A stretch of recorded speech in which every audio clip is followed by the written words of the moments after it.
Ika-2 ng Hunyo na magsimulang lumutang ang pake-paketeng shabu sa iba't ibang baybayin sa Luzon. Ilang linggo matapos matagpuan ang mga kontrabando, si Pangulong Ferdinand R. Marcos Jr. at ang Philippine Drug Enforcement Agency pinangunahan ang pagsira sa mga ilegal na droga. Sa isang waste treatment facility sa Capas, Tarlac, sinunog ang mga nakumpiskang shabu mula sa dagat ng Zambales, Pangasinan, Ilocos Norte, Ilocos Sur at Cagayan.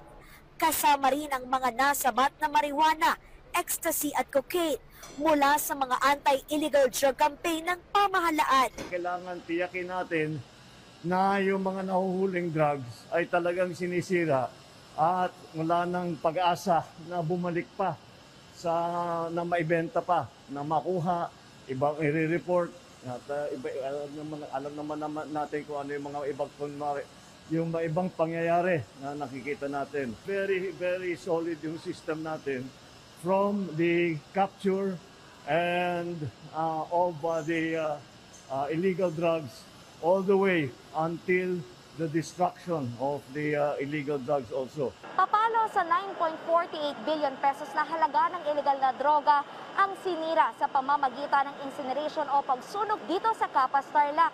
Layo nitong tiyakin na hindi marirecycle o makababalik pa sa merkado ang mga illegal na droga.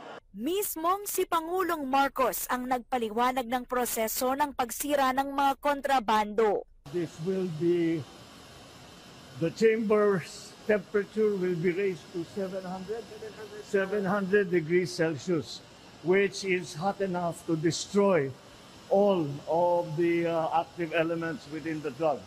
So after nainit na 700 degrees Celsius, hindi na, it will not be shabu anymore, it will not be marijuana anymore, it will not be any drug anymore. Hindi na talaga, sirang-sira na ito. Una nang iginiit ni Pangulong Ferdinand R. Marcos Jr.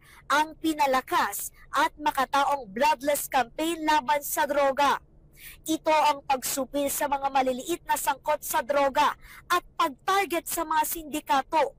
Puspusan ang whole-of-government approach para matuldukan ang problema. Palalawakin pa ng pamahalaan ang hakbang kontra droga. Kasama dito ang pagpapabuti ng sektor sa edukasyon, pagpapakalat ng tamang impormasyon at pagtutok sa mental health. Kasabay nito ang pagbibigay ng pagkakataon na sumailalim sa rehabilitasyon at reintegration program ang mga nasangkot sa illegal na droga. Kalezal Pardilia para sa Pambansang TV sa Bagong